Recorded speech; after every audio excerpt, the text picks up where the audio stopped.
आठवते का कोणाला?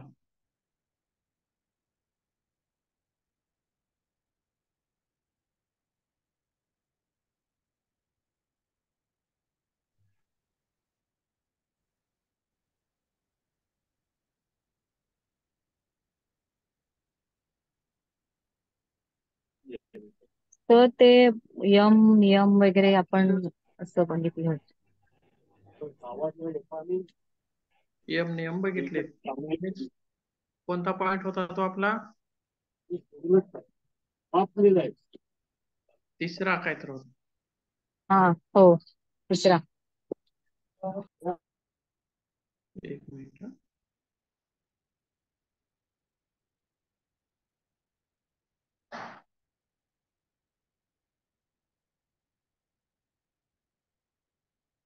प्रिन्सिपल्स बघितले होते, बरोबर आहे का? प्रिन्सिपल्स ऑफ योगा थेरपी म्हणजे योगा थेरपीची तत्वे. आपण मूळ कोणत्या तत्वावरती योगा थेरपीमध्ये आपण काम करतो, कोणत्या तत्वांचा वापर करतो, ते आपण त्यामध्ये पाहिलेलं होतं. तो आपला शेवटच्या मॉड्यूल मधला तिसरा पॉइंट होता. तर आज आपण पुढचा भाग बघूयात.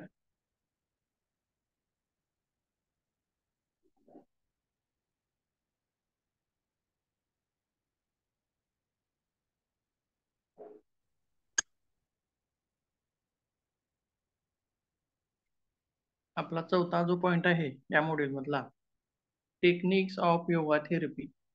योगा थेरपीची तंत्रे.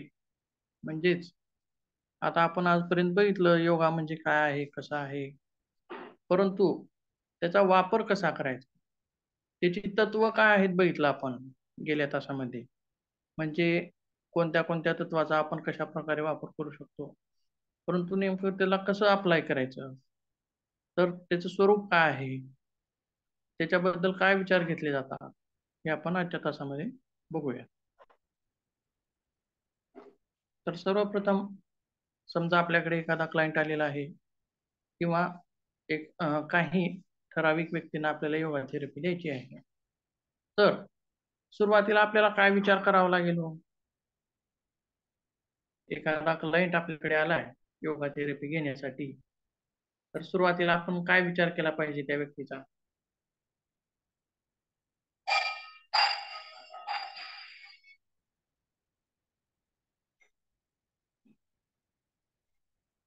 सांगता येईल काय? कोणत्या कोणत्या गोष्टी विचारात घेता येतील आपल्याला? त्याचं वय, त्याला काही आजार आहे का, अं, हो. अं,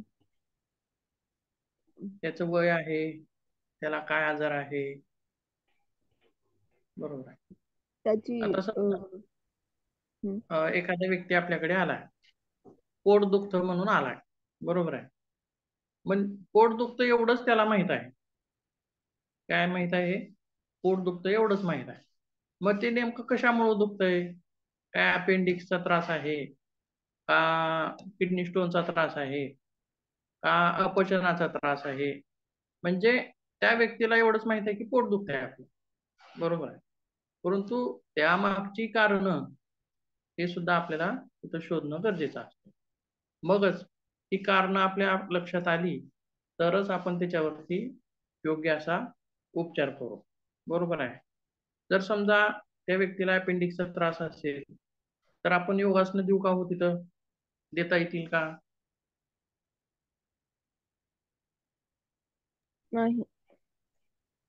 अपेंडिक्सच्या त्रासामध्ये योगा थेरपी देता येत नाही, बरोबर आहे. हं. ठीक आहे, बघूयात आणखीन काय आहे.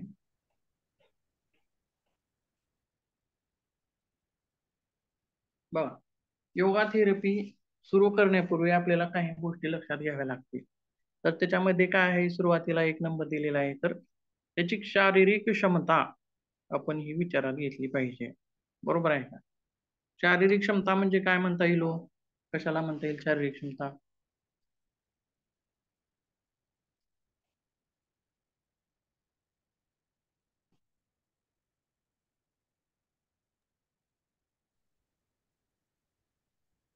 म्हणजे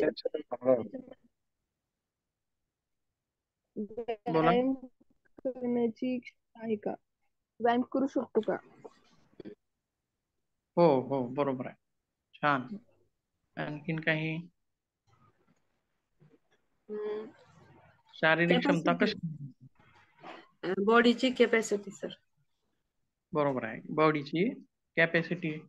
म्हणजेच बघा काय सांगता येईल नेमकं तिथं. समजा एखादा व्यक्ती 10 किलोचं वजन उचलू शकतो, परंतु त्याला जर आपण 50 किलोचं वजन उचल असं जर म्हणलं तर ते शक्य आहे का? नाही. किंवा त्याची कॅपॅसिटी आहे का? नाही. बरोबर आहे. म्हणजेच ज्यावेळी योगा थेरपी आपण त्या व्यक्तीला देणार आहोत, त्यावेळी सुद्धा तो पुढचा व्यक्ती कसा आहे? तो स्ट्रॉंग आहे का वीक आहे? स्ट्रॉंग व्यक्तीला पण काही विकार होऊ शकतात, आजार होऊ शकतात. बरोबर आहे का? तसंच वीक व्यक्तीला सुद्धा विकार होऊ शकतात, आजार होऊ शकतात. म्हणजे त्याची शारीरिक क्षमता कशी आहे? बरोबर आहे. जर समजा एखादी वीक व्यक्ती आहे, एकदम अशक्त व्यक्ती आहे आणि त्या व्यक्तीला आपण कपालभातीचे कपालभाती सलग 10 मिनिटं करायला लावू शकतो का हो? किंवा भस्त्रिका सलग 10 मिनिटं करायला लावू शकतो का अशा व्यक्तींना? नाही सर. करता लावू शकतो आपण, करायला लावू शकत नाही. कारण त्याची कॅपॅसिटी तेवढी नाही. बरोबर आहे का? भस्त्रिकेचे 10 चक्र जरी आपण केले, तरी सुद्धा डोळ्यापुढं अंधारी येऊ शकते. चक्कर आल्यासारखं वाटतं. डोक्यामध्ये मुंग्या आल्यासारख्या होतात. मग 10 चक्र म्हणजेच 10 मिनिटामध्ये किती चक्र होतील? एका मिनिटामध्ये समजा 10 चक्र होतील. 10 चे 100, 50 चक्र जर आपण एकदाच करायला लावले, तर ते शक्य आहे का? नाही. म्हणजेच त्या व्यक्तीची कॅपॅसिटी किती आहे समोरच्या व्यक्तीची आणि त्याच्या कॅपॅसिटीनुसार आपल्याला योगा थेरपी द्यावी लागते. म्हणजेच ही एक गोष्ट आपण आपल्या लक्षामध्ये घेतली पाहिजे. त्यासोबत पुढे काय सांगितलेलं आहे बघा, त्याचं एकूणच आरोग्य कसं आहे? फक्त एकच विकार जडलेला आहे का बरेच विकार त्याला जडलेले आहेत?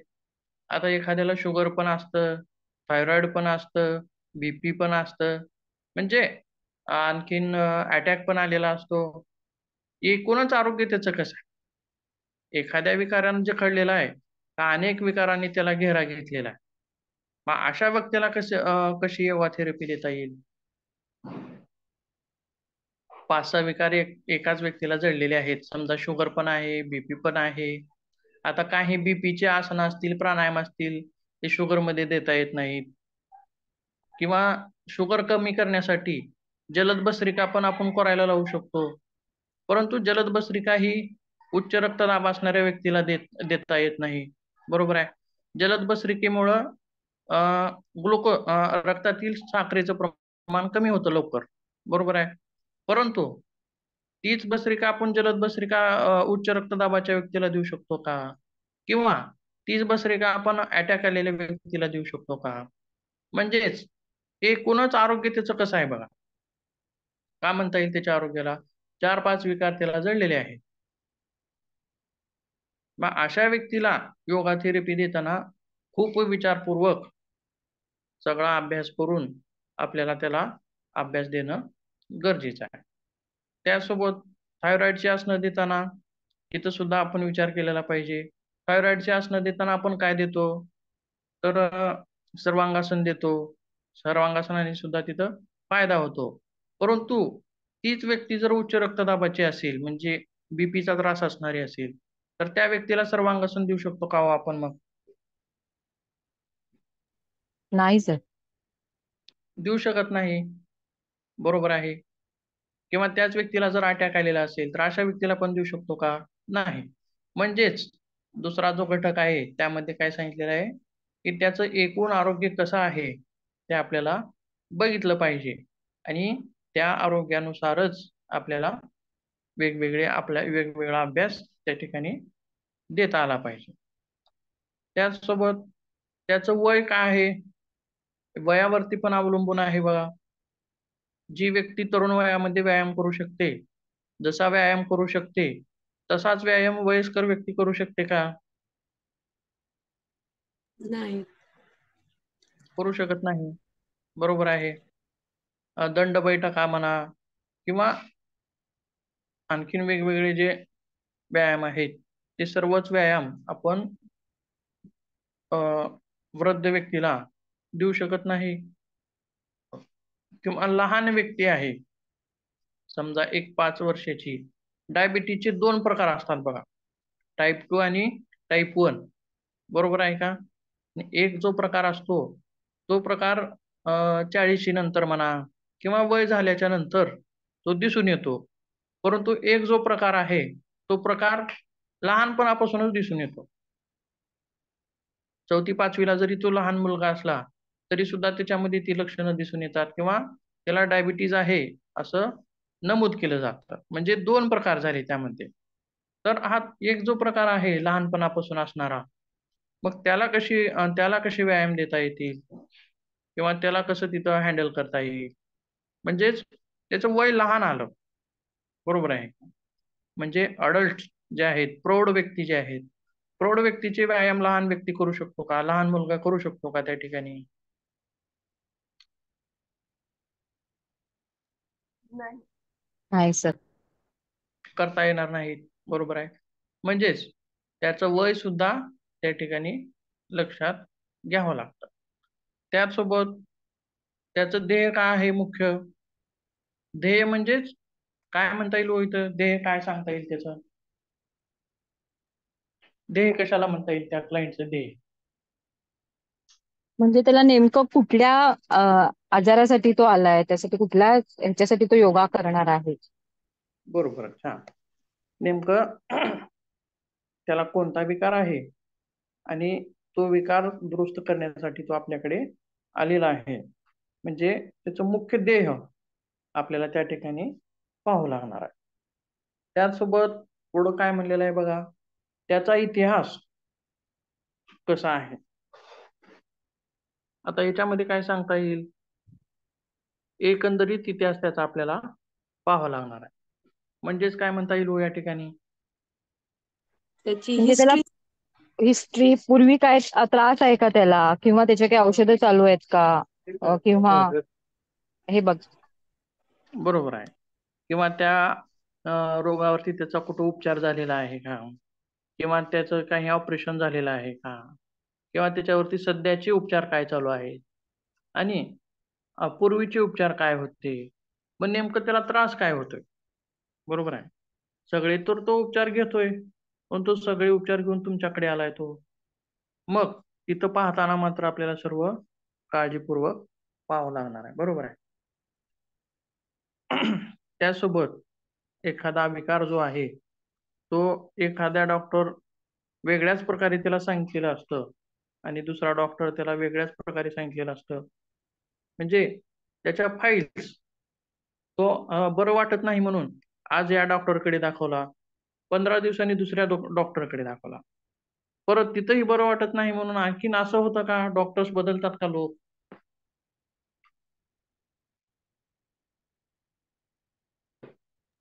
नाही सर. बदलतात. एखाद्या आजारावरती जर त्याला तिथं गुण येत नसेल तर तो दुसऱ्या डॉक्टरकडे जातो. हो सर. हो. बरोबर आहे. आणि तिथे बी जर त्याला गुण येत नसेल तर तो तिसऱ्या डॉक्टरकडे जातो. म्हणजेच एकंदरीत त्याचा इतिहास कसा आहे, मग तो त्याचा जो त्रास होता त्यासोबत बघा, आता एखादी व्यक्ती शिलाई करण्याचं काम करते, बरोबर आहे, किंवा म्हणजे त्याच्या हिस्ट्रीमध्ये काय काय बघितलं पाहिजे. आता हे डॉक्टरनं सांगितलं तर आपण बघितलं, त्याचे रिपोर्ट्स वगैरे बघितले.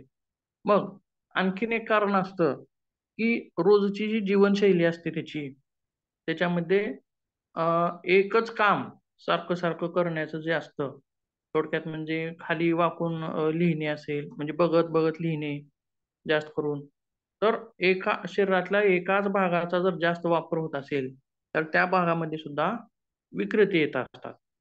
म्हणजेच त्याचा एकंदरीत इतिहास आपल्याला त्या ठिकाणी पाहावा लागतो.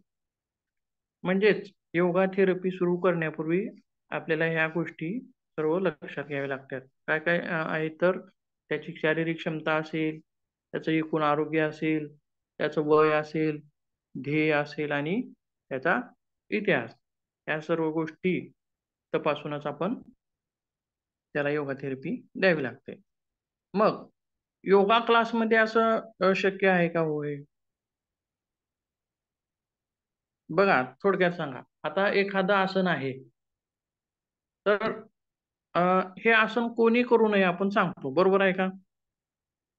कोणी करायचं आणि कोणी करायचं नाही, 2 गोष्टी त्यामध्ये असतात. मग एखादं आसन आहे, समजा तुम्ही योग वर्ग घेताय. मग कोणी करायचं नाही, हे कधी सांगणार हो तुम्ही?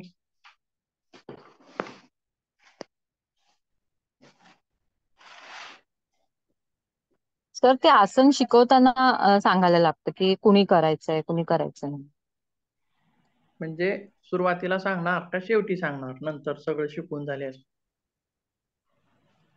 पहिल्यांदा आसन करून दाखवलं, त्याच्याबद्दल सांगितलं की मग शेवटी सांगणार की हे आसन कुणी करू नये. सर सुरुवातीला सांगितलेलं चांगलं राहील ना? हो, बरोबर आहे. पण आसन ते घेताना आपण आता समजा या आसनाची माहिती सांगितली, परंतु ज्यावेळी प्रत्यक्षरित्या आपण त्याच्याकडून आसन करून घेतो, त्या समूहाकडून, त्यावेळेस मात्र सांगितलं पाहिजे, की बाबा अशा-अशा व्यक्तीने हे आसन करू नका. हे अगोदरच सांगितलं पाहिजे. मग आसनांचा अभ्यास त्या आसनाचा करून घेतला पाहिजे. किंवा समजा तुम्ही आसन करून घेतलं, सगळं झालं, आसन करून घेतलात, त्याची माहिती सांगितलात आणि शेवटी सांगितलं, की बाबा ह्या-ह्या लोकांनी आसन करू नका. ते योग्य आहे का तिथं? नाही सर. बरोबर आहे. म्हणजेच ज्यावेळी आपण योगा क्लास घेतो, त्यावेळी सुरुवातीलाच आपण त्यांना सांगितलं पाहिजे, की बाबा हे आसन ह्या-ह्या व्यक्तींनी करू नका, बाकीच्यांनी करा. मग त्यावेळी ते सांगतील, की हां, मला हा त्रास आहे, मग तुम्ही नका करू, इतर लोकांनी करा. असं हे सुरुवातीला सांगणं सुद्धा आपलं गरजेचं आहे. सर पण पहिल्यांदा जर प्रत्येक व्यक्तीची आपण हिस्ट्री घेतली, म्हणजे क्लासला जेव्हा एखाद्या व्यक्ती ऍडमिशन घेतो त्यावेळेलाच हो. आपण प्रत्येक व्यक्तीला त्याची माहिती विचारतोच आणि विचारतो ना तुम्हाला काय, तो व्यक्ती सांगतो. जर त्याला सायटिका पेन असेल तर तो अगोदरच सांगतात. बरेच लोक सांगतात, बरेच लोक ते सांगत नाहीत, पण नंतर हळूहळू लक्षात येतं. त्यामुळे इथे थोडस आपण सुरुवातीला ज्यावेळी योगा वर्गाला लोक येतात त्यावेळेलाच त्यांना विचारलं पाहिजे की तुम्हाला काय त्रास असेल तर म्हणजे सांगा. नाही, नाही. ते अगोदर तर सांगणारच आहेत ना. त्यांची हिस्ट्री सांगणार आहेत आपल्याला. परंतु हे कधी ह्या अडचणी कधी येतील, तर जर सामूहिक आपण घेतलं तर आणि वैयक्तिक घेतलं तर येणार नाही. परंतु एखादं आसन आपण त्यांना देतोय, पण त्यावेळेस त्यांना माहीत नसणार नाही, की बाबा हे आसन करायचं नसते. असं पण तिथं घडू शकतं किंवा काही गोष्टी काही पेशंट्स लपवून ठेवतात. त्या सांगत नाहीत त्या किंवा जो ध्येय घेऊन त्या व्यक्ती आपल्याकडे आलेली आहे, फक्त त्याच ध्येयाबद्दल ती माहिती सांगितलेली असते. म्हणजे समजा पाठीचा मणक्या संबंधित सांगितलेला आहे. परंतु इतर गोष्टी त्यांनी सांगितलेल्या नाहीत, की त्याला हार्ट अटॅकचा त्रास आहे, तो सांगितला नाही त्यानं. मग त्यावेळी मात्र ते स्पष्ट करणं गरजेचं आहे आपण.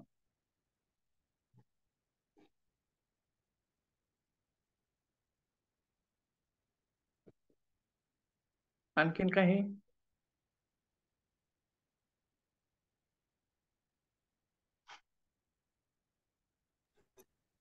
सर योगा थेरपी म्हणजे एक्झॅक्टली काय द्यायचं असतं? योगा थेरपी म्हणजे आपण योगा थेरपी आणि योगा क्लास या दोन्ही मधला फरक पाहिलेला आहे सुरुवातीला. बघा, त्यामध्ये कसं होतं की कॉमनली आपण योगा क्लास घेतो. परंतु योगा थेरपी देताना पण आपल्याला योगासनच द्यावी लागतात. प्राणायामच द्यावा लागतो. इथं काही दुसरं असं वेगळं आहे असं काही नाही. ही जी तत्व आहेत आपल्या योगामधली, त्याची आसनं असतील, प्राणायाम असतील, षटकर्म असतील, यांचाच एक वापर म्हणजे त्या व्यक्तीला कोणता गरजेचा आहे अभ्यास, तो अभ्यास ठरवून तिथं द्यावा लागतो.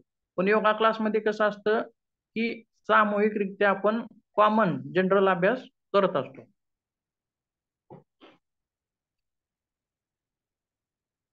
फक्त याला असं म्हणता येईल, की रोगानुसार योग. थोडक्यात म्हणायचं म्हणलं तर. Yoga okay sir. थेरपी म्हणजे काय? या. आता कॉमनली तसं देता येतं का रोगानुसार योग? नाही सर. एखाद्या वेळेस देता येतं, जर समजा सगळेच व्यक्ती जर मधुमेहाचे असतील किंवा सगळेच व्यक्ती देता उच्च येतात ना. रक्तदाब. काय म्हणलं? सगळे जर असतील तर आपण कॉमन त्यांच्यासाठीच योगा घेऊ शकतो, बाकीचे हो दुसरे सोडून देऊन. हो हो हो, तेच तेच. ज्यावेळेस कॉमन आपण घेतो त्यावेळी जर त्याच विकाराशी संबंधित असतील ते व्यक्ती, आता आपण 15 व्यक्ती घेतलेले आहेत आणि 15च्या 15 व्यक्ती हे डायबिटीजचे आहेत, त्यावेळी मात्र आपण कॉमनली तिथं देऊ शकतो. परंतु आणि लहान पण आहेत, वयस्कर पण आहेत, प्रौढ पण आहेत, सगळेच आहेत. अशा वेळी मात्र किंवा वेगवेगळे विकार असणारी लोक एकत्र आलेले आहेत, हे मात्र योगा क्लासमध्ये घडतं, असं घडू शकतं. परंतु तिथं सामान्य आपण समजा सामान्य योगा क्लास घेतोय, तिथं काय काय शिकवतो आपण हो?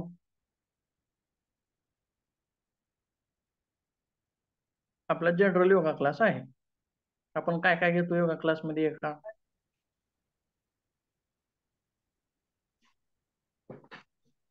तर प्रार्थना घेतो, ओंकार घेतो, सूक्ष्म हालचाली घेतो, वेगळ्या स्थितीत हो. आसनं घेतो, प्राणायाम घेतो. हा, जी वेगवेगळ्या कॉमन सगळ्याला युजफुल होतील असेच घेतात आपण, हो हो सगळ्यांना हो, लाभ ज्याचा मिळेल त्याचा. कॉमनली घेतो, बरोबर आहे. पण आता समजा एखादा व्यक्ती बॅक पेनशी संबंधित आहे, त्यावेळी जर तो आपल्याकडे आला, त्यावेळी मात्र फक्त बॅक पेनशी संबंधितच आपण योगा आसनं निवडलेली असतात. त्यामध्ये 10-15 आसनं असतील, 5 असतील, 10 असतील. हे फक्त कशाशी निगडीत असतील हो? बॅक पेनवर परिणाम करणारे असतील. त्यासोबत सूक्ष्म व्यायाम असतील किंवा स्थूल व्यायाम असतील. ते कशाशी संबंधित असतील? बॅक पेनशी निगडीत असतील किंवा षटकर्मामधला कुठला भाग देत असेल, तर तो कशाशी संबंधित असेल? तर जास्तीत जास्त बॅक पेनवर परिणाम करणारा असेल. म्हणजेच थोडक्यात दोन्ही तिन्ही बाजूने एकाच रोगावरती मात करायची आपल्याला त्या ठिकाणी. परंतु सामान्य योगा क्लासमध्ये तिथं तसं घडतं का? आपण कॉमनली आसनं शिकवतो. जसं की भुजंगासन असेल किंवा गोमुखासन असेल, पद्मासन, सिद्धासन, ओंकार घेतो, भ्रामरी घेतो, 2-4 प्राणायाम घेतो. परंतु ठराविक अभ्यास होतो का तिथं?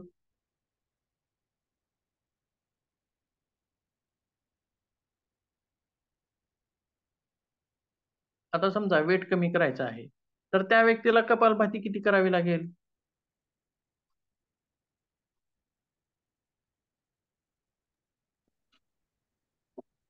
सांगता येईल का?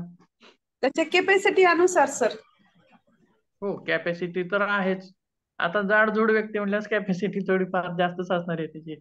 वीक व्यक्तीला आपण जास्त देऊ शकणार नाही. त्याला 5 मिनिटं सर सेट करायला पाहिजे त्यांनी. कमीत कमी 5 मिनिटं.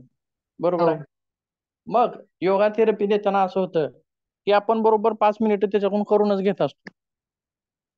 असं असतंय. परंतु योगा क्लासमध्ये तसं नाही. किंवा आता समजा एखाद्याला आपल्याला 10 मिनिटाची कपालभाती द्यायची आहे, तर रेग्युलर आपण दररोज त्याच्याकडून 10 मिनिटं कपालभाती ती करूनच घ्यायची असते.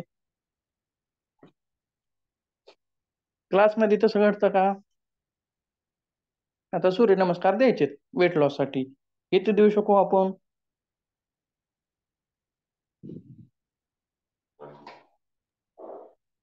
कमी द्यावे लागतील का जास्त द्यावे लागतील?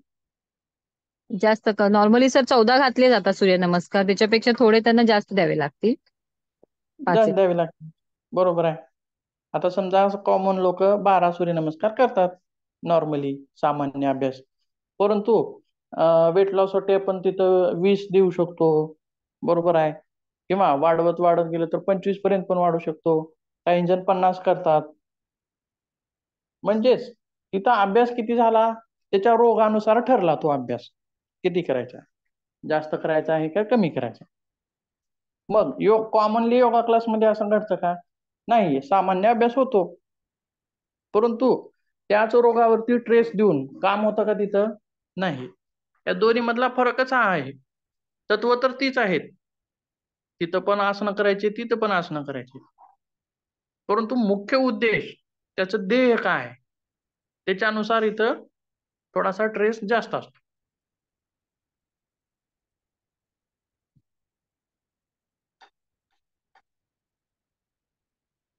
बरोबर आहे का? हो सर. आणखीन काही अडचण असेल तर सांगा.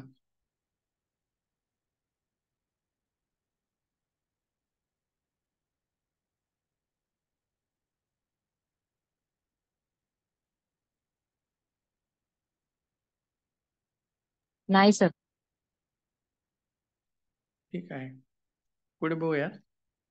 आता आपण सुरुवातीची जी 5 घटक बघितले, ते योगा थेरपी देण्यापूर्वी आपल्याला अभ्यासायचे आहेत. त्यासोबत आणखीन काही घटक आहेत, त्याला काय काय सांगता येईल. त्याच्या वैद्यकीय फाईलची पुनरावलोकन करा.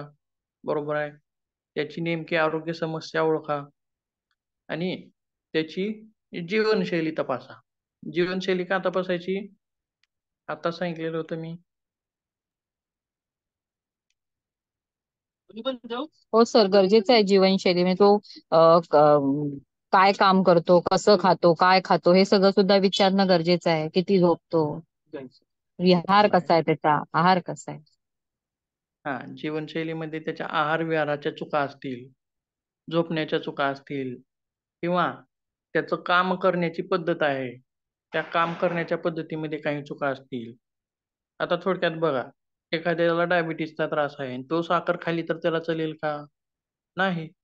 म्हणजेच त्याच्या जीवनशैलीमध्ये काही चुका आहेत. त्यासोबत तो व्यायाम करतोय, परंतु मग त्या व्यायामामध्ये त्याच्या काय चुका आहेत? कसा व्यायाम करतोय तो? त्यासोबत औषधं कोणती घेतोय तो? ह्या सर्व गोष्टी आपल्याला तिथं अभ्यासावे लागतील. म्हणजेच जीवनशैलीचा अभ्यास. आता समजा एखादी व्यक्ती वजन उचलण्याचं काम करते, किंवा ती व्यक्ती आडत दुकानावरती काम करते पोतं उचलण्याचं, आणि त्या व्यक्तीला बॅक पेनचा त्रास आहे. मग त्याची जीवनशैली तपासताना त्याचं काय सापडतो हो आपल्याला मूळ घटक? बॅक पेन असणाऱ्या व्यक्तीला वजन उचलणं म्हणजे वजन उचलणं हे असतं का, अलाउड असतं का? नाही. तिथं अलाउड नसतं. म्हणजे त्याची जीवनशैली काय आहे, त्या जीवनशैलीमुळेच त्या व्यक्तीला तो घटक, तो आजार जडलेला आहे. सारखं सारखं वजन उचलण्याचं काम केल्यामुळं त्याच्या बॅक पेन मध्ये आता बॅक कुठंच काही नाही. काय म्हणलात, त्याचा त्रास होतोय. आता थोडक्यात आणखीन काही सांगता येईल. काही मिस्त्री लोक असतात, तर सारखं सारखं ते सिमेंट वगैरे घालवून त्यांच्या फुफ्फुसामध्ये ते डस्ट पार्टिकल्स जातात आणि त्याच्यामुळं त्यांना फुफ्फुसाचे विकार जडतात. बरोबर आहे. असे अनेक विकार आहेत. म्हणजेच एखाद्या आपल्या शरीराच्या अवयवाशी निगडीत ते त्यांचा जर अतिरेक झाला, तर त्या अवयवाशी निगडीत एखादी विकार त्या व्यक्तीला होऊ शकतो. म्हणजेच जीवनशैली तपासताना मग तो जर घटक सापडला, तर तो घटक त्या ठिकाणी का करावा लागेल आपल्याला? त्या व्यक्तीला थांबवावा लागेल. बरोबर आहे का? आता समजा तीच व्यक्ती योगा थेरपी पण घेते आणि रोजच वजन उचलण्याचं पण काम करते, मग त्या व्यक्तीचा बॅक पेनचा त्रास कमी होईल का? नाही सर. बरोबर आहे. ते सुद्धा तिथं तपासणं आपल्याला गरजेचं आहे. किंवा एखादं काम करून करून त्या अवयवाला त्रास होतोय, ते काम त्या ठिकाणी थांबवणं गरजेचं आहे. त्यासाठीच आपल्याला जीवनशैली तपासायची.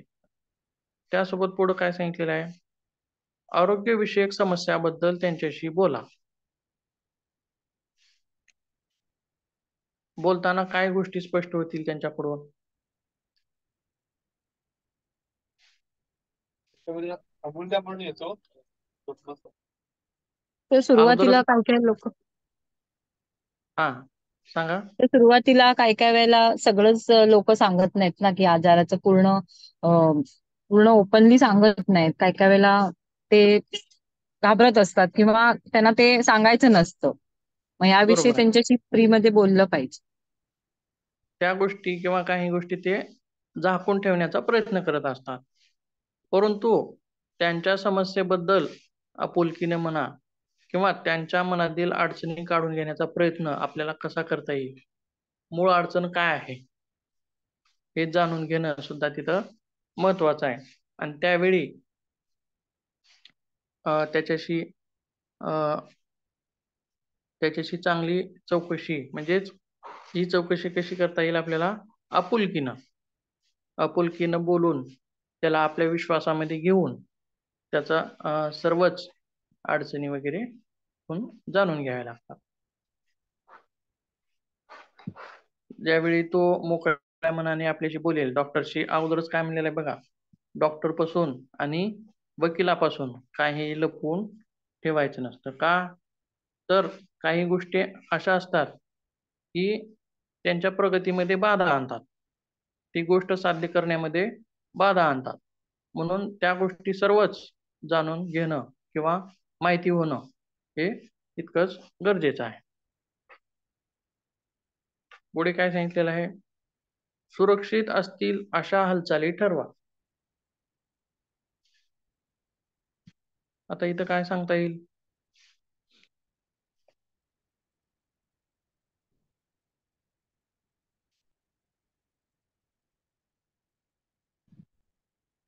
काही पेशंट असे असतात की हातपाय सुद्धा हलवता येत नाही, जरी हातपाय जरी हल्ला तर पेन व्हायला लागतं, त्रास होतो. बरोबर आहे. मग अशा व्यक्तीला तुम्ही आसनं कसं देणार, लगेच देता येतील का? नाही सर, छोट्या छोट्या सूक्ष्म हालचालीच एकदम सोप्या असतील त्याच पहिल्यांदा दिल्या पाहिजे.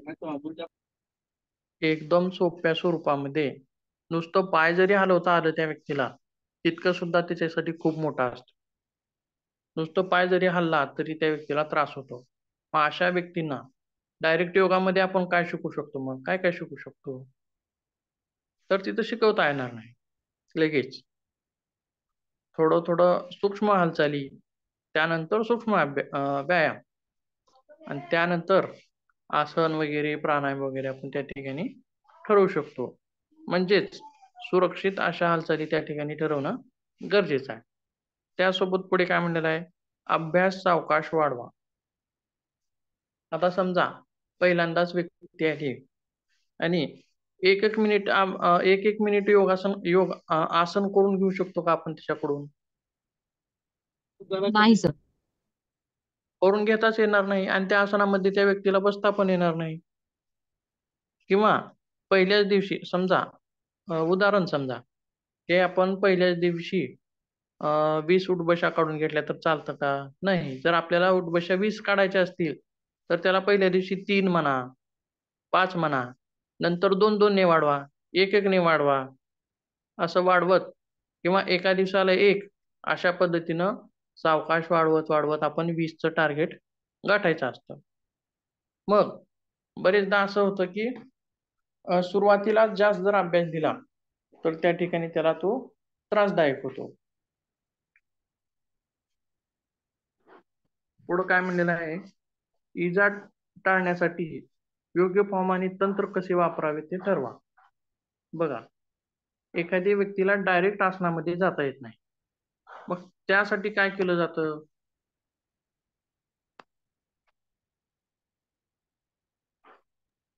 सूक्ष्म हालचाली दिल्या. सूक्ष्म हालचाली तर देतातच. एक मिनिट मी दाखवतो.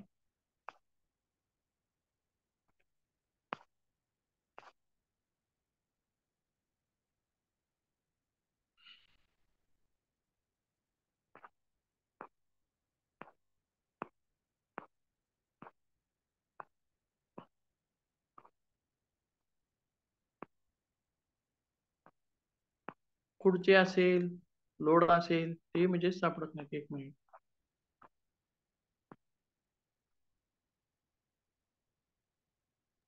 काय सर? एक मिनिट ना.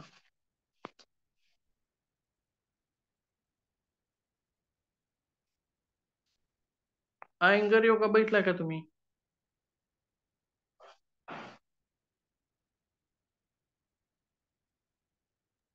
काय सर? अँगर योगा किंवा काही योगासनं शिकवताना खुर्चीचा वापर केलेला असतो, दोरीचा वापर केलेला असतो, ब्लॉकचा वापर केलेला असतो, व्हीलचा वापर केलेला असतो. असं पाहिले का? हो सर. बरोबर आहे.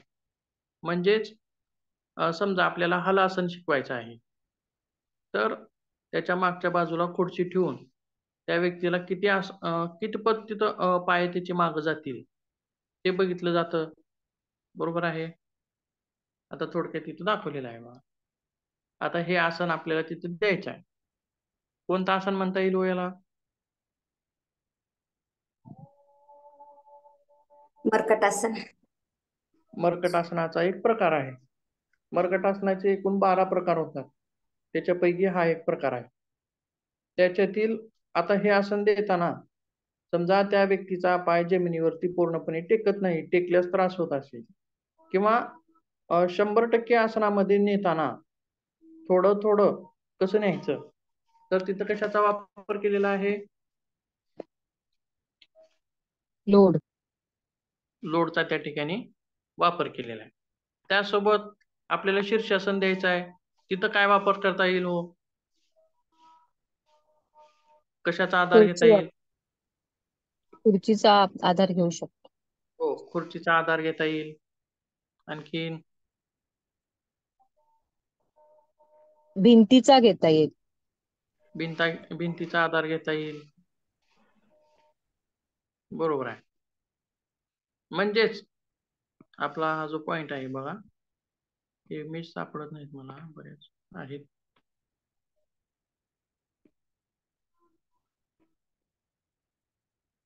या ठिकाणी खुर्चीचा आधार दिला. आता समजा एखाद्या व्यक्तीला थायरॉइडचा त्रास आहे, आपल्याला त्या व्यक्तीला सर्वांगासन द्यायचं आहे, परंतु लगेचच तो सर्वांगासन करता येईल का हो त्या व्यक्तीला? सुरुवातीलाच करता नाही. येणार नाही. बरोबर आहे. मग त्यासाठी सर्वप्रथम पाय समजा 90 अंशाच्या कोनामध्ये थांबवून घेणे, भिंतीचा आधार घेऊन थांबवून घेणे किंवा त्यानंतर मग कमरेचा थोडा थोडा भाग उचलणे आणि अर्धवट थोडंफार मोडकं तोडकं आसन जमतंय, परंतु त्यासोबत जर खुर्चीचा आधार दिला किंवा आणखीन कुठल्या गोष्टीचा आधार दिला तर त्या आसनामध्ये जाण्यासाठी त्याला मदत होते. म्हणजेच आसन पूर्णपणे व्यवस्थित होणं तिथं गरजेचं असतं. त्यालाच काय म्हणलेलं आहे?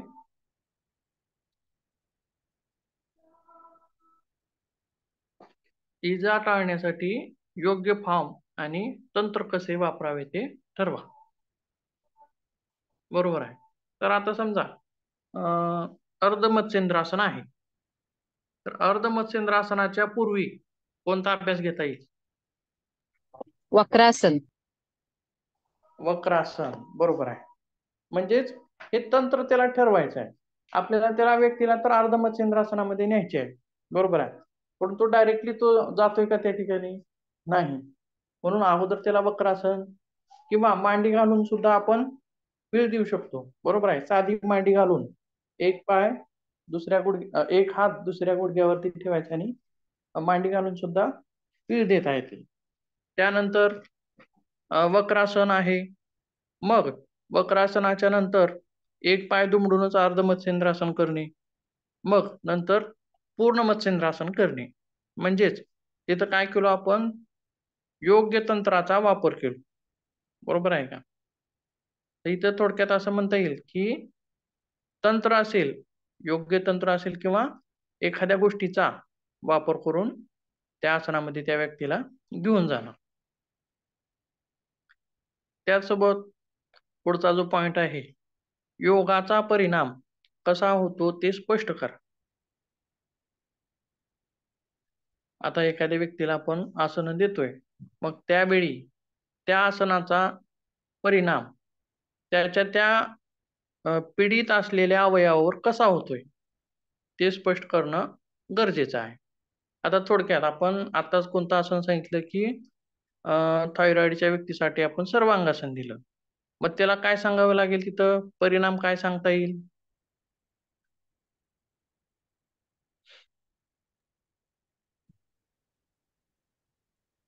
काय स्पष्ट करता येईल त्या आसनाबाबत? सर, सर्वांगासनामध्ये जालंधर बंद बांधला जातो आणि त्या ग्रंथीवर त्याच्यामुळे दाब येतो, थायरॉइड ग्रंथीवर. योग्य तिथलं रक्तप्रवाह सुधारतो त्याच्यामुळे. हे जालंधर सांगावं बंद लागेल. होतो त्याच्यामुळं सुद्धा त्या ठिकाणी दबाव, प्रेशर येतो आणि थायरॉइड ग्रंथी स्टिम्युलेट होऊ शकते. त्यासोबत आणखीन काय सांगता येईल महत्वाचा घटक? रक्तप्रवाह कुठं होतो? कोणीकडून कुठे होतो? जास्तीत जास्त पाया हो. पाय वर केल्यामुळं पायाकडचा रक्तप्रवाह हा डोक्याकडे उजव्याकडे. जास्त प्रमाणामध्ये होतो. मग त्याचाच फायदा कशाला होतो? मेंदूला, थायरॉइडला, हृदयाला. म्हणजेच आपल्या थायरॉइडकडे सुद्धा रक्ताचा प्रवाह जास्त जातो आणि तिथं रक्तप्रवाह व्यवस्थित होतो आणि त्यातील सूक्ष्म घटक थायरॉइड ग्रंथीला मिळतात आणि ती ग्रंथी व्यवस्थित काम करायला लागते. असं हे त्याच्या पुढे स्पष्ट करणं गरजेचं आहे. बरोबर आहे. इतर कोणता विकार असेल, समजा अपेंडिक्सचा त्रास आहे त्या व्यक्तीला आपण कोणतं आसन देतो? हे अपेंडिक्स म्हणतो. हर्नियाचा त्रास आहे. हर्नियाच्या त्रासाच्या व्यक्तीला काय देतो आसन आपण?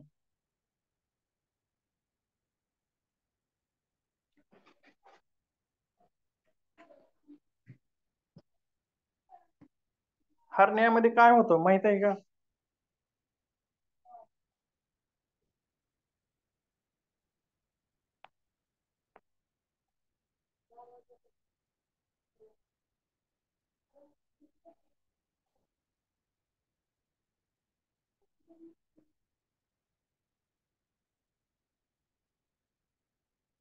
माहित आहे का कुणाला हर्निया बाबतीत?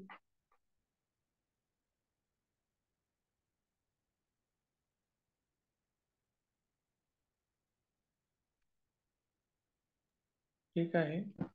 वाढ वाढ होते म्हणजे त्या तिथल्या सेल्स मध्ये किंवा ग्रंथींमध्ये वाढ होते. ठीक आहे. आणखीन काही सांगता येईल का?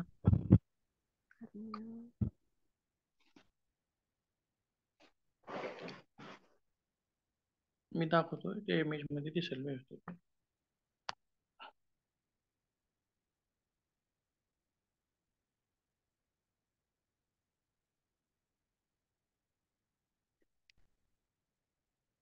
आता याच्यामध्ये दाखवलेलं आहे बघा. पिवळा जो हे जे लहान हे काय आहेत? लहान आतडे आहेत बघा. बरोबर आहे का? आणि पिवळा जो लेअर आहे तो त्या लेअरच्या मध्ये भाग असला पाहिजे हा सगळ्या लहान आतड्यांचा. परंतु थोडासा भाग कुठं आलाय होतो?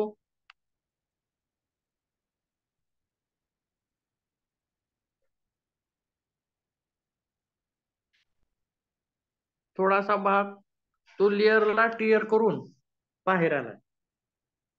बरोबर आहे का? दिसतंय का व्यवस्थित?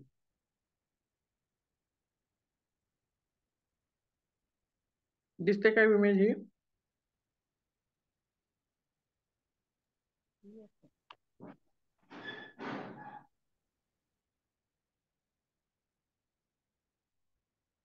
हो सर. जे नेमकं हरण्यामध्ये काय घडतं हे लक्षात आलं का? बघा, लहान आतड्याचा जो भाग आहे तो पिवळा जो लेअर आहे त्याच्यामध्ये राहायला पाहिजे, परंतु थोडासा काय आलाय तो बाहेर आलाय. बरोबर आहे का? मग यामध्ये आपण आसन देताना मागे झुकायची आसनं द्यायची नसतात. मागे झुकायची जर आसनं दिलं तर तो जो भाग आलेला आहे त्याच्यापेक्षा आणखीन थोडा भाग बाहेर येतो. पोटावरती ताण पडला तर काय होणार आहे? तर आणखीन थोडा भाग बाहेर येऊ शकतो. परत आणखीन तोच अभ्यास दिला, परत आणखीन थोडा भाग बाहेर येऊ शकतो. म्हणजे पुढे झुकण्याची आसनं द्यावी लागतात त्यामध्ये. तर त्यामध्ये काय होतं? बाहेर आलेला भाग मध्ये जातो आणि हरण्यामध्ये काय अपेक्षित आहे? तो लहान आतड्याचा भाग जो बाहेर आलाय तो मध्ये जाणं अपेक्षित आहे. बरोबर आहे का?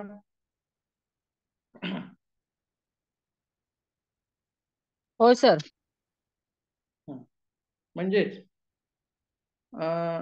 त्यावेळीच आपण हे त्याला असं स्पष्ट दाखवणं किंवा सांगणं तिथं गरजेचं आहे. मग असं व्यवस्थित स्पष्टपणे जर सांगितलं तर त्याच्या डोक्यावरती सुद्धा परिणाम होतो. तो त्या व्यक्तीला सुद्धा ते पटायला लागतं आणि तो आणखीन उत्साहानं आणखीन जोमानं योगाभ्यास करायला लागतो. म्हणजे नेमकं काय घडतं ते त्या व्यक्तीला समजलं. त्यासोबत गुडघेदुखीचा त्रास आहे तर गुडघेदुखीच्या त्रासासाठी काय घटक संबंधित हे आहेत. कशामुळे गुडघेदुखी होऊ शकते. कॅल्शियम कमी झाल्यामुळे गुडघेदुखी होऊ शकते किंवा गुडघ्यामधील खुर्च्याचा भाग जर झिजला त्यामुळं गुडघेदुखी होऊ शकते किंवा गुडघ्याच्या आजूबाजूच्या ज्या मांसपेशी आहेत त्या जर वीक झाल्या तर त्यामुळं पण गुडघेदुखी होऊ शकते. मग 2 जे प्रकार आहेत मागचे, खुर्च्याचा भाग झिजणे किंवा जसं जसं वय जास्त होत जाईल तसं तसं वयस्कर लोकांचे जे जॉईंट्स असतात ते स्टिफ व्हायला लागतात. म्हणजेच आणखीन जरा जकडून बसतात. बरोबर आहे. मग याच्यातला 3 जे भाग आहेत बघा, खुर्च्याचा भाग झिजणे किंवा आजूबाजूच्या मांसपेशी मध्ये लवचिकता न नसणे किंवा ताठरणे असेल, यामध्ये मात्र योगा काम करू शकतो का? करू शकतो. परंतु कॅल्शियम कमी पडल्यामुळे जर दुखत असतील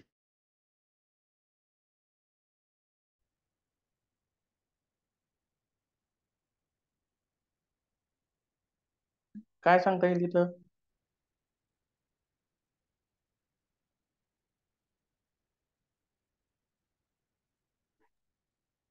तर कॅल्शियम कमी असेल तर कॅल्शियम संदर्भात आपल्याला तसा आहार घ्यावा लागेल. थोडंसं त्याला औषधं द्यावी लागतील. हो, बरोबर आहे. कॅल्शियम सप्लिमेंट वगैरे त्याला देणं तिथं गरजेचं आहे. मग ते आपण देऊ शकतो का? नाही सर. ते आपण देऊ शकणार नाही. हे डॉक्टर्स देऊ शकतात. फक्त आपण त्याला सल्ला देऊ शकतो. बरोबर आहे. आणि त्यासोबत मग तिथं त्याला काय काय सांगणं गरजेचं आहे? कसं सांगता येईल? तर पेन जे आहे, समजा पेन किलरची गोळी घेतली आपण. किती वेळ कार्य करते ती? काम किती वेळ करते? महिनाभर करते का? एक गोळी जर घेतला आपण पेन किलरची तर 15 दिवस गुडघे दुखायचं बंद होतं का? नाही. होत नाही. किंवा अशी कुठली गोळी आहे का एक दिवस एक गोळी घेतली आज गुडघे दुखणे म्हणून आणि महिनाभर गुडघे दुखत नाहीत, फक्त ती डायरेक्ट दुसऱ्या महिन्यात घ्यायची, असं होऊ शकतं का? नाही. म्हणजे पेन किलरचा प्रभाव किती दिवस आहे? किंवा पेन किलर सारखं सारखं घेणं शक्य आहे का? नाही. सारखं सारखं जर पेन किलर्स आपण घेत राहू तर आपल्या त्याचा परिणाम किडनीवरती होऊ शकतो. म्हणजेच पेन किलर सारखं सारखं पण घेऊ शकत नाही, ही एक अडचण झाली. दुसरी अडचण म्हणजे पेन किलर्स जास्त वेळ कार्य करू शकत नाहीत. समजा 5 दिवस तरी करतात का? नाही. बरोबर आहे. मग त्याला असं सांगणं गरजेचं आहे तिथं की बाबा पेन किलरचं एवढं असं असं कार्य करू शकतात, त्याचे दुष्परिणाम असे होऊ शकतात. आणि मूळ जो कारण आहे गुडघेदुखीचं समजा, तर त्या ठिकाणी योगाचा कसा वापर होतो ते समजवून सांगणं त्या व्यक्तीला, हे तिथं महत्वाचं आहे. म्हणजेच आपला जो शेवटचा जो पॉइंट आहे बघा, योगाचा परिणाम कसा होतो ते तिथं विशेष रूपानं स्पष्ट करता येणं आपल्याला गरजेचं आहे. मग त्यावेळी त्या व्यक्तीचा विश्वास दृढ होतो, विश्वास बसतो आणि तो ती तंत्र करू लागतो. मूळ कारण शोधणं आणि त्याविषयी माहिती सांगणं गरजेचं आहे.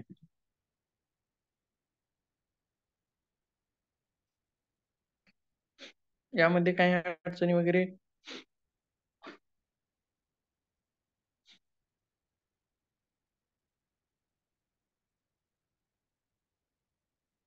तर आता हर्नियाचा जो आपण विषय घेतला की त्याच्यामध्ये आपण सर्वांगासन सुद्धा देऊ शकतो हर्नियासाठी. कशासाठी? अ, हे आहे ना हर्नियाचा मगाशी तुम्ही बोललात ना, हम्म. त्याच्यावर सर्वांगासन पण देऊ शकतो. सर्वांगासन देऊ शकतो. मग त्याचा हो त्याच्यावरती जी चांगला परिणाम होऊ शकेल का वाईट होऊ शकेल.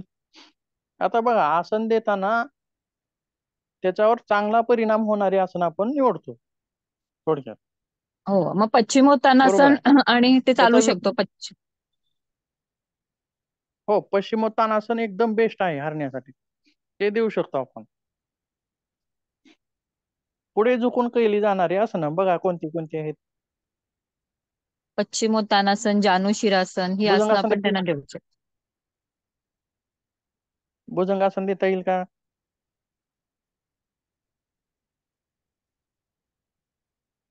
नाही. भुजंगासन नाही होणार, पण परंतु त्या ठिकाणी हो, तर पोटावर जर दाब येणंच अपेक्षित असेल तर मग धनुरासन पण आहे. धनुरासन बॅक बेंडिंगचं आसन आहे त्यामध्ये. हो सर. म्हणजे परत पोटावर ताण येणारी आसनं नको आहेत. पोटावर दाब येणारी तो हवी. बाहेर येणार आणि त्यामध्ये सुद्धा सर्जरी एक गरजेची असते. तो टिअर जो झालेला भाग आहे तिथं स्टिच करणं गरजेचं असतं. असे बरेच काही विकार आहेत.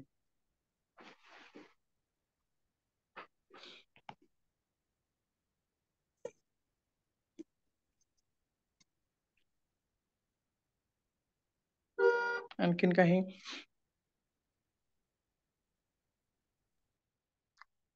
सर मुळात हार्निया कोणत्या प्रकारचा आहे हा बघून आसनं द्यावी लागतात. सगळ्यांना सर्वांगासन नाही चालत, विपरीत करणे दिली तरी चालते. आणि तो हो कुठला हो आहे आणि स्त्री आणि पुरुष आहे का हे बघून द्यावं लागतं. हो हो,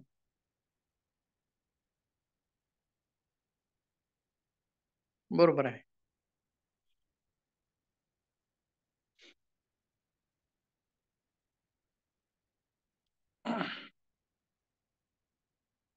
स्त्री आहे किंवा पुरुष, मग हे पाहणं का गरजेचं आहे?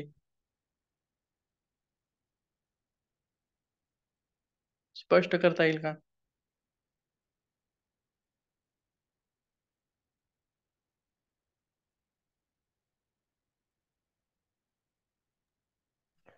सर काही हर्नियाज फक्त स्त्रियांमध्ये होतात आणि काही हर्नियाज फक्त पुरुषांमध्ये हो, होतात. बरोबर आहे. ते काही पण काही प्रकार हा टाइप्स हो, हर्निया बरोबर आहे. डिफरंट. टाइप्स वेगवेगळे आहेत आणि ते टाइप्स बघूनच आपल्याला काय करावं लागेल ते ठरवावं लागेल. ठीक आहे. पुढे बघूया. आता एकदा या पहिल्या सल्लामसलतीमध्ये उपचार योजना स्थापित झाल्यानंतर आता बघा, सर्वच आपण त्यांच्याशी माहिती घेतली, त्यांच्याशी बोललं, ह्या सर्व गोष्टी झाल्या. त्यानंतर सत्रांच्या वारंवारतेवर सहमती करता येते. शेड्यूल आपल्याला तो ठरवता येतो. म्हणजेच आपल्याला किती सत्र त्या व्यक्तीला देणं गरजेचं आहे आणि किती सत्र दिल्यानंतर त्याच्यामध्ये बदल घडणार आहे आणि किती तासाचे असतील, किती वेळ करावे लागतील, हे सगळं आपल्याला या सर्व माहिती अभ्यासल्यानंतर आपल्याला तिथं ठरवता येतं. त्यासोबत योगसत्रांची किती नियोजन करावे हे ठरवताना रोगाची तीव्रता कशी आहे हे अगोदर आपल्याला पाहावे लागतं. बरोबर आहे का?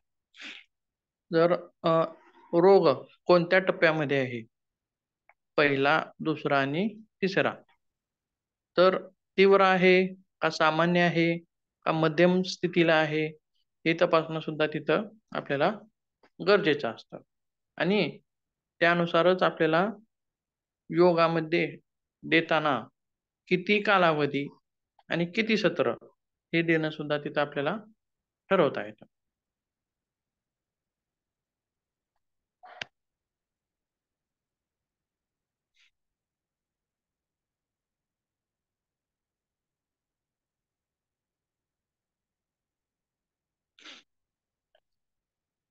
त्यासोबत त्याचा परिणाम तो कसा दिसून येणार आहे, त्यामध्ये काय सांगता येईल तर योगा थेरपी नंतर परिणाम कधी दिसू लागतील याची कोणतीही निश्चित कालावधी सांगता येत नाही. बरोबर आहे का? निश्चित कालावधी आपण त्याची सांगू शकत नाही.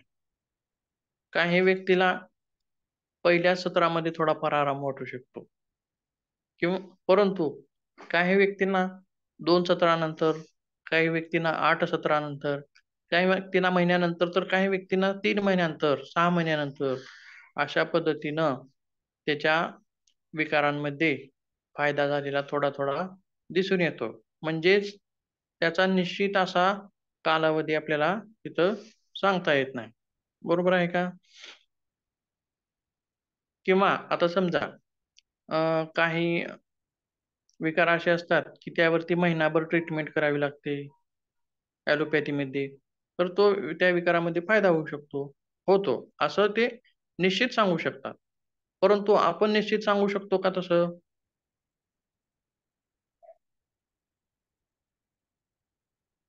आता समजा थोडक्यात पॅरासिटामॉलची गोळी घेतली की तासभरामध्ये ताप कमी होतो, हे निश्चित सांगता येतं की तासभरामध्ये ताप कमी झालाच पाहिजे. परंतु योगामध्ये तसं निश्चित सांगता येतं का आपल्याला की 5 सत्र करा आणि 5 सत्र केल्या केल्या तुम्हाला यामध्ये फायदा दिसून येईल असं सांगता येतं का? तर नाही.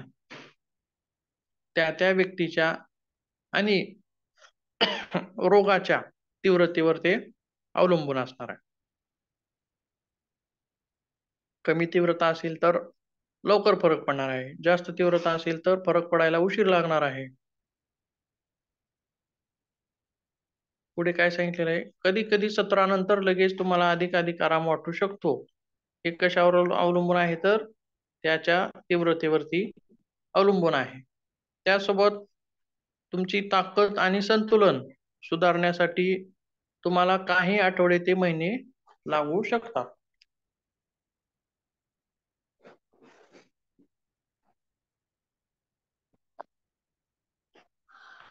त्या त्या अवयवामध्ये ताकद येणं असेल किंवा त्या त्या विकारामध्ये संतुलन साधणं असेल तर ते त्यावेळी मात्र तिथं वेळ लागू शकतो.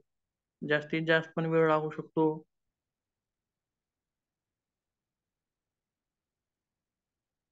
गुडघेदुखीचा समजा त्रास आहे तर किती सत्र दिल्यानंतर त्यामध्ये फरक पडू शकेल हो? सांगू शकाल का?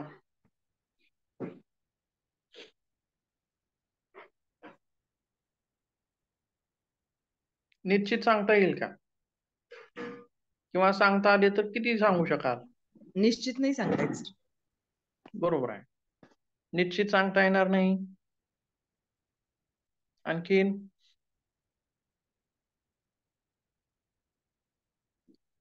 आजूबाजूच्या मांसपेशीमध्ये ताकद यायला सुद्धा वेळ लागेल.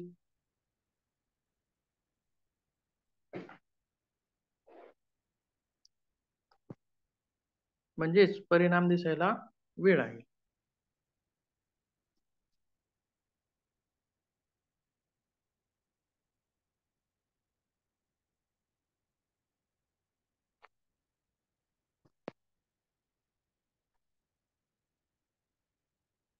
तर वेळ झालेली आहे आपली. थांबूया तिथंच. बाकीचा भाग आपण पुढच्या तासामध्ये बघूया.